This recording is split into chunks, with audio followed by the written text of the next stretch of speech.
కార్లో roof top open చేసి road show చేసుకుంటే థియేటర్లకు పోవడంతో ఆ చుట్టుముట్టుతున్న 7-8 థియేటర్లలో ఉన్న సినిమా అభిమానులు మొత్తం ఇక్కడికే రావడంతో వేలాది మంది జమ అయినారు. ఆ గేట్ ఒక్కసారి హీరో కారు లోపలికి పంపించడానికి ఆ ఉన్న గేటు తెరవడంతో వేలాది మంది ఒక్కటేసారి ఉప్పెనలాకి వచ్చారు.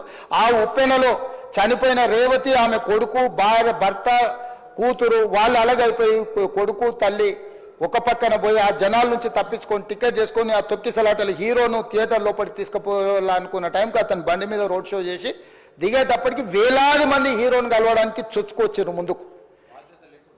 అసలు అంటే ఈ రకమైన వాతావరణంలో అతన్ని లోపలికి తీసుకువెళ్లాల్సిన సందర్భంలో అతను ప్రైవేట్ సెక్యూరిటీ ఇవాళ రేపు మనం ఫంక్షన్లలో బౌన్సర్లు అని మనం చూస్తూ ఉన్నాం.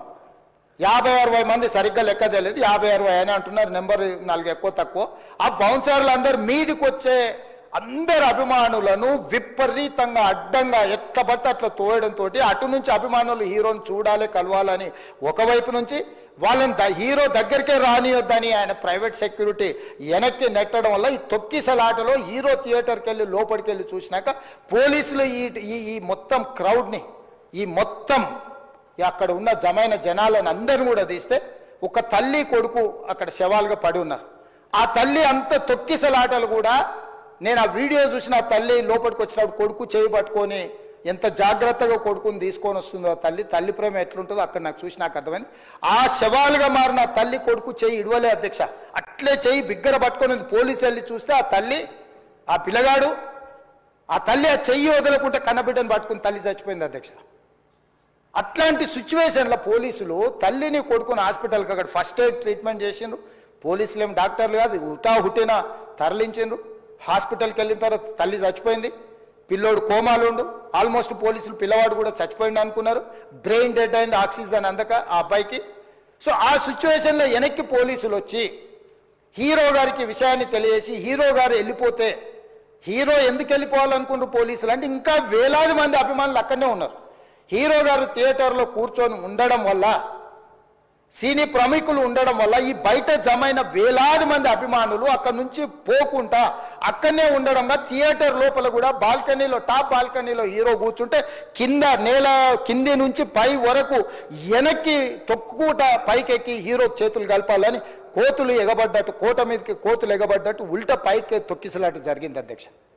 థియేటర్ వాళ్ళు పోలీసులను హీరో దగ్గరికి వెళ్ళి చెప్పడానికి కూడా అనుమతి ఇవ్వకుండా థియేటర్ వాళ్ళు పోలీసులను బ్లాక్ చేశారు అధ్యక్ష.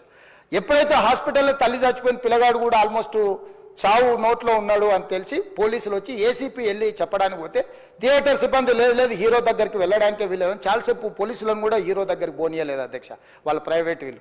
చివరికి ఏసీపీ కోపం వచ్చేసి మిమ్మల్ని అందరిని తీసి లోపల వేయాల్సి వస్తుందని చెప్పి పోయి హీరోకు ఏసీపీ క్లియర్గా ఇద్దరు చనిపోయినరు, మీరు ఇక్కడ కూర్చుంటే థియేటర్లోనగా థియేటర్ బయట ఉన్న వేలాది మంది ఈ సినీ అభిమానులను మేము కంట్రోల్ చేయలేకపోతున్నాం, ల్యాండ్ ఆర్డరు శాంతి భద్రతలు దాటిపోయినాయి, మేము లాఠీ చార్జ్ చేయాల్సిన పరిస్థితి ఉంది, మీరు దయచేసి వెళ్ళిపోండి, వచ్చిండ్రు చూసిండ్రు కదా వెళ్ళిపోండి అంటే లేదు నేను సినిమా అయిపోయే వరకు ఇట్లే కూర్చుంటానని పోలీసులతో చెప్పిండని సిటీ కమిషనర్ నాకు చెప్పడం జరిగింది అధ్యక్ష.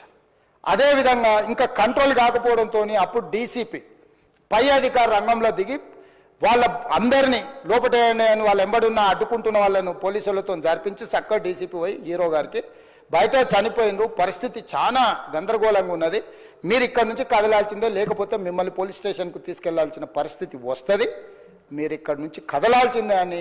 పక్క విభజన తర్వాత కూడా మీరు ఒకసారి చూస్తే ఏదైతే క్రిస్టియన్స్ కోసం సంక్షేమం కోసం ఎక్కువ ప్రాధాన్యత ఇచ్చాం, చర్చల నిర్మాణానికి ఆర్థిక సహాయం చేశాం, ఇంకొక పక్క మీరు చేస్తున్నటువంటి సేవలకు సహకారంగా ఉండాలని క్రైస్తవ సంస్థలకు ఒక్కొక్క సంస్థకి 10 లక్షల రూపాయలు ఆర్థిక సహాయం చేసి మిమ్మల్ని ప్రోత్సహించాం. గుంటూరులో మీరు చూస్తే క్రిస్టియన్ భవనం కోసం 2 ఎకరాల భూమిని కేటాయించడమే కాకుండా ఆ రోజు 10 కోట్ల రూపాయలు ఖర్చు పెడితే కంప్లీట్ కాని బిల్డింగ్ ని కంప్లీట్ చేయాలని 5 సంవత్సరాలు ఆలోచించలేదు.